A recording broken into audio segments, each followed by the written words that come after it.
Hi viewers, welcome to our channel. ప్రస్తుతం మనతో పాటు writer and director Kanagala Jayakumar గారు ఉన్నారు. వారితో ఒకసారి మాట్లాడదాం. సార్ నమస్కారం. సార్ నమస్తే. సార్, ఇప్పుడు సినిమాల విషయానికి వచ్చేసరికి ఎన్నో పాన్ ఇండియన్ సినిమాలు రాబోతున్నాయి కదా, మరి వాటి గురించి ఏమైనా ఇంట్రెస్టింగ్ విషయాలు ఉన్నాయి? అసలు సినిమా ఇండస్ట్రీలో ఉన్న ప్రజెంట్ హాట్ టాపిక్స్ ఏమి ఉన్నాయి సార్? ప్రెజెంట్ హాట్ టాపిక్ రెండు సినిమాల రెండు వర్గాల పోరు. ఓకే.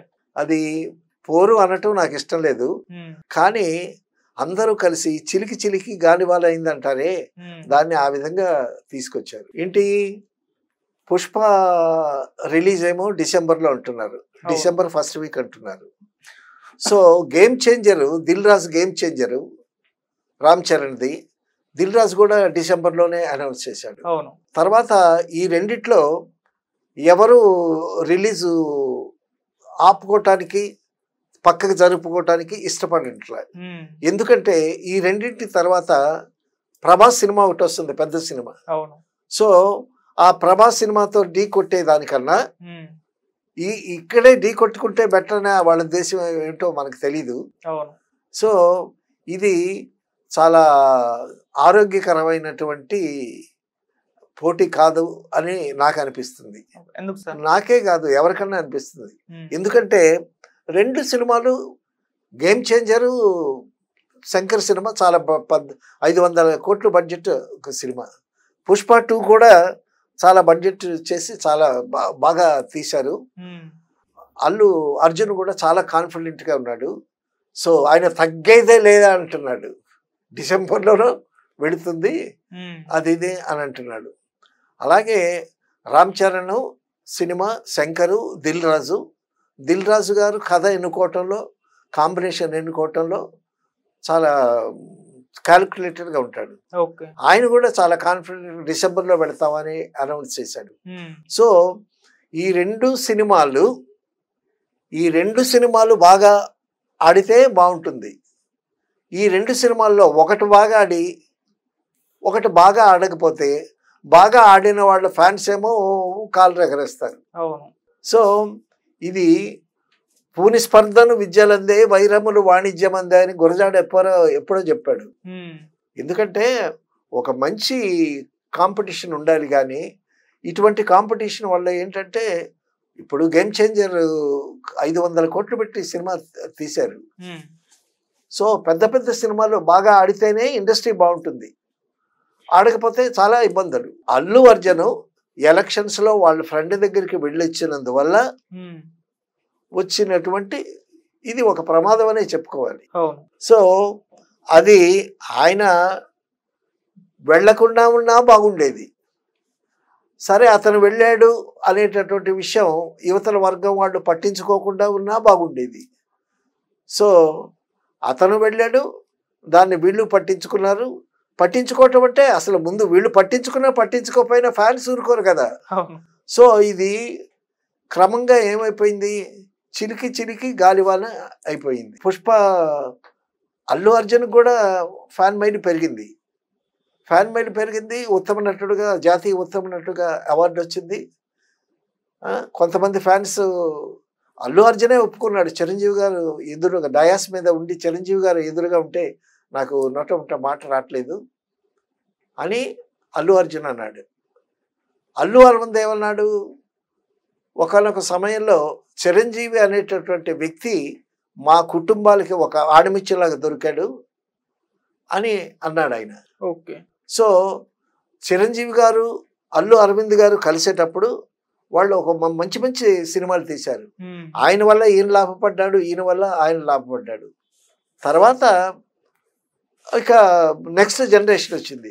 నెక్స్ట్ జనరేషన్లో పుష్ప సినిమాతో మంచి హైప్కి వచ్చాడు అర్జున్. తర్వాత మగధీరతో రామ్ చరణ్ మంచి హైప్కి వచ్చాడు. తర్వాత మంచి మంచి సినిమాలు తీశారు. వాళ్ళు కూడా చాలా బాగా డెవలప్ అయ్యారు.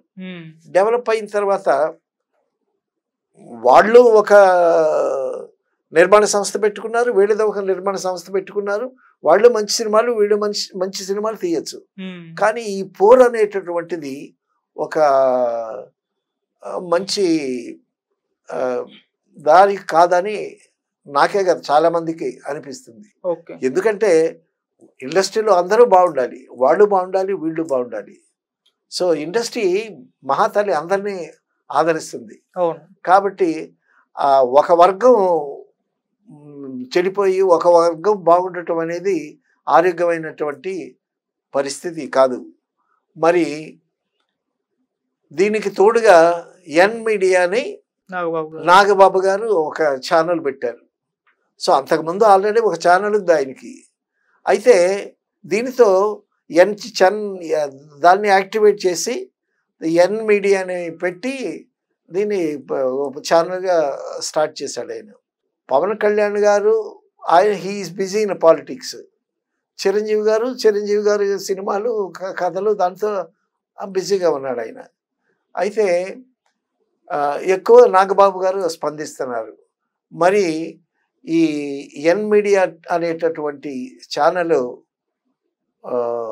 పెట్టడానికి వెనక ఉద్దేశం ఎన్ మీడియా ఎంటర్టైన్మెంట్ ఛానల్ అన్నారు. సో దీని వెనక చిరంజీవి గారి హస్తం కూడా ఉంటుంది. ఎందుకంటే ఆయన కదా అందరికీ ఇన్స్పిరేషన్. సో ఆయన మాట లేకుండా, ఆయన సలహా లేకుండా ఎవరు ఏ పని చెయ్యరు. ఆయన కూడా చాలా అనుభవజ్ఞుడు, చాలా తెలివైనవాడు, ఒక మంచి సలహా ఇస్తాడు. అయితే పవన్ కళ్యాణ్ని సపోర్ట్ చేయటానికి ఈ ఛానళ్ళు పెట్టారు అని అనుకోవచ్చు.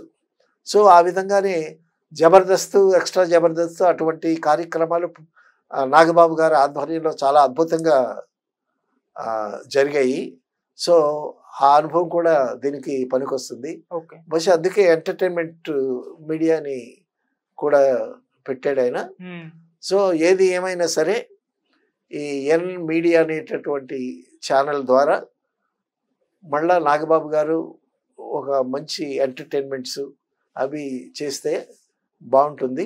తర్వాత పవన్ కళ్యాణ్ గారికి సపోర్ట్గా కూడా ఒక ఛానల్ ఉండటం అనేటటువంటి అవసరమనే ఉద్దేశంతో చిరంజీవి గారి సలహా మేరకే పెట్టుంటాడని మనం అనుకోవచ్చు. ఏది ఏమైనా సరే పుష్ప గేమ్ చేంజర్. ఆ రెండు భవిష్యత్తు ఎట్టా ఉంటుందో, తర్వాత ఏది సక్సెస్ అవుద్దో, రెండు సక్సెస్ అవుతాయా, తర్వాత వీటి మీద మళ్ళా ప్రభాస్ సినిమా కూడా పెద్ద ఒక సినిమా, అల్లు అరవింద్ గారు అనుకుంటా, ఎవరో మొత్తానికి ప్రొడ్యూసర్ ఎవరు. సో అది కూడా రాబోతుంది. ఏదైనా సరే సినిమాలన్నీ బాగా ఆడితే మన ఫిలిం ఇండస్ట్రీ బాగుంటుంది. సో ఇండస్ట్రీ బాగుండాలి, ఇటువంటి వర్గపోరు లేకుండా ప్రశాంతంగా ఉండాలని మనం కోరుకుందాం. సార్, పుష్ప సినిమా పైన ఈ ఇష్యూ ఏదైతే ఉందో దీని ఇంపాక్ట్ పడుతుందంటారు? అంటే మెగా ఫ్యాన్స్ పుష్ప సినిమాని బ్యాన్ చేస్తారు అన్నట్టుగా అప్పుడు వార్తలు వచ్చేసాయి. ఆ ఇంపాక్ట్ ఏమైనా ఉంటుందంటారా వాటి కలెక్షన్స్ పైన, రిజల్ట్స్? ఇప్పుడు అభిమానులు మనస్తత్వాలు ఎలా ఉంటాయో చెప్పలేము మనం. సో పుష్ప సినిమా ఎట్లా రిలీజ్ అవుతుందో మేము చూస్తామని కొంతమంది ఎక్కడో అంటున్నట్టు వింటున్నాం. సో అది ఆరోగ్యకరమైనటువంటి పరిస్థితి కాదు. ఇంపాక్ట్ ఉండొచ్చు. మరి వీళ్ళే పోటీ పడుతూ ఉండేటప్పుడు ఇప్పుడు రామ్ చరణ్ సినిమా రిలీజ్ అంటున్నాడు, మళ్ళీ అల్లు అర్జున్ ఆ సినిమా రిలీజ్ అంటున్నాడు. ఎవరు పక్కకు జరుపుకోవటానికి ఇష్టపడట్లేదు. తర్వాత ప్రొడ్యూసర్స్ కూడా అలాగే ఉన్నారు. సో వీళ్ళు పోటీ పడేటప్పుడు పవన్ కళ్యాణ్ వాళ్ళు ఫ్యాన్స్, ఆ హీరోల ఫ్యాన్స్ సరిగ్గా ఉంటారనేటటువంటి నమ్మకం ఏముంది? చెప్పలేము. ఎక్కడెక్కడ చెదురుమదురుగా ఏమన్నా చిన్న చిన్న సంఘటనలు జరగవచ్చు. అది ఆరోగ్యమైనటువంటి పరిస్థితి కాదు. ఇప్పటికే డిసెంబర్లో 2 రిలీజ్ అని అంటున్నారు. దిల్ రాజు గారు అనౌన్స్ చేశారు. తర్వాత అల్లు అర్జున్ కూడా డిసెంబర్ తగ్గేదే లేదు అంటున్నాడు. ఎవరు తగ్గటం లేదు. మళ్ళీ జనవరిలో చిరంజీవి గారు విశ్వంబర మూవీతో రాబోతున్నారు 5వ తారీఖు. మళ్ళా అదొకటి వస్తుంది. అవును. ఈలోగా ప్రభాస్ సినిమా ఒకటి వస్తుంది. డేట్ అనౌన్స్ చేసినట్టు లేదు. ఏదైనా ఇండస్ట్రీ క్షేమం దృష్ట్యా చాలా ప్రశాంతంగా శాంతంగా ఉంటే ఇండస్ట్రీ బాగుంటుంది. సో ఏమవుతుందంటే ఇది చిరికి గాలివాన అయింది. ఇది సునామీ కాకుండా ఉంటే బాగుంటుందని అందరూ అనుకుంటున్నారు. సార్, పుష్ప 2 ఫంక్షన్ కి పవన్ కళ్యాణ్ గారు కూడా రాబోతున్నారు అన్న వార్తలు అప్పుడు వినిపించాయి సార్. అంటే ఈ ఇష్యూకి ముగింపు అప్పుడే అంటే ఎండ్ అయిపోతుంది అన్నట్టుగా అభిమానులు అయితే ఉండే సార్. మరి ఆ ఛాన్స్ ఏమన్నా ఉందంటారా సార్? ఒకవేళ పవన్ కళ్యాణ్ గారు వచ్చేటట్టయితే ఆయన ఈ ఇష్యూ మీద ఆయన అభిప్రాయం ఇప్పటి వరకు వెలిబుచ్చినట్టు లేదు. అవును. So he's busy with his politics. Okay. ఆయన 3 సినిమాలు ఉన్నాయి, ఆ 3 సినిమాలు ఫినిష్ చేయాలి. తర్వాత he's very busy in politics. తర్వాత ఆయన శాఖల మీద ఆయన బాగా స్టడీ చేస్తున్నాడు, బాగా విస్తృతంగా పర్యటిస్తున్నాడు. సో ఆయన కల్పించుకుంటే మరి ఎలా ఉండేదో. సో చూడాలి భవిష్యత్తు అనేటటువంటిది. సో చిరంజీవి గారు కూడా పెద్ద మనసు చేసుకుని ఇట్లాంటివి రాకుండా ఆయన చేయగలడు, చేస్తాడు. చేస్తే ఇండస్ట్రీ సుభిక్షంగా ఉంటుంది. ఇప్పుడు మనకి ఇండస్ట్రీలో ఉన్న పెద్ద దిక్కు, పెద్ద